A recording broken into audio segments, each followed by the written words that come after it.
And now we're going to hear some harp. We're going to hear Andy, and I'm going to read you a few paragraphs out of one of my favorite short stories in the entire world.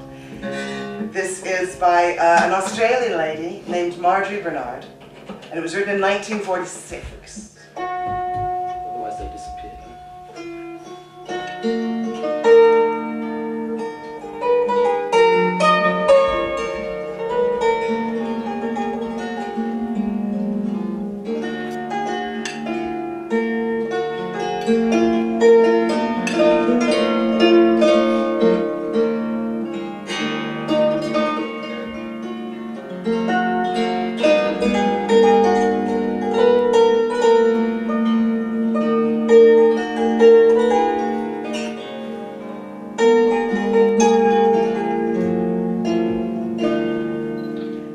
Persimmon Tree. I saw the spring come once, and I won't forget it. Only once. I'd been ill all winter, and I was recovering. There was no more pain, no more treatments to the doctor. The face that looked back at me in my old silver mirror was the face of a woman who had escaped. I had only to build up my strength.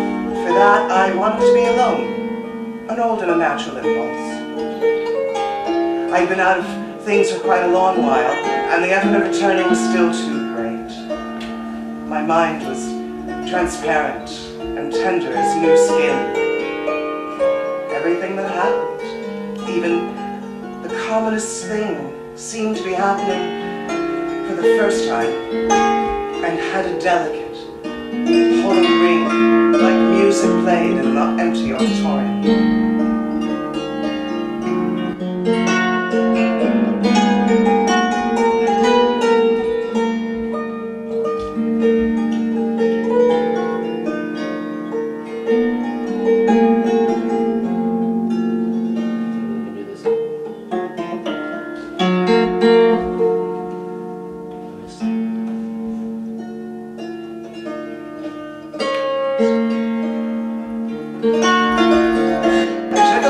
On a quiet blind street, lined with English trees. It was one large room, high ceilinged with pale walls, chaste as a cell in a honeycomb, and fashioned with the passionless, standardized grace of some fashionable interior decorator.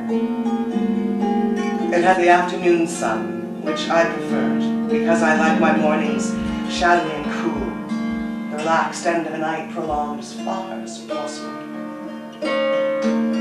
When I arrived, the trees were bare and still against the lilac dusk. There was a block of flats immediately opposite mine, discreet, well-tended, with a wide entrance. At night it lifted its oblong of rose and golden-colored light far up into the sky. One of its windows was immediately opposite mine. I noticed that it was always kept shut against the air. The street was wide, but because it was so quiet, the window seemed near. I was glad to see that it was always shut, because I spent a good deal of time at my window, and it was the only one that might have overlooked me and flawed my privacy.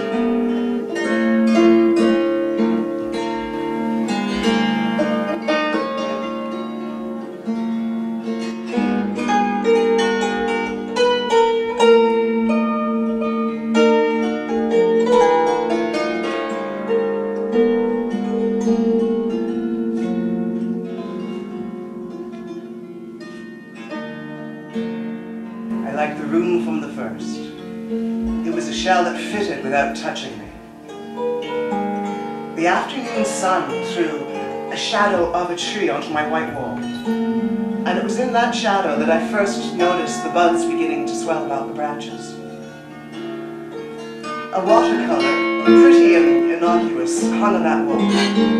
One day I asked the silent woman who served me to remove it, and after that, the shadow of the tree had the wall to itself, and I felt declared and tranquil, as if I had finally removed the last fragment of grit from my mind.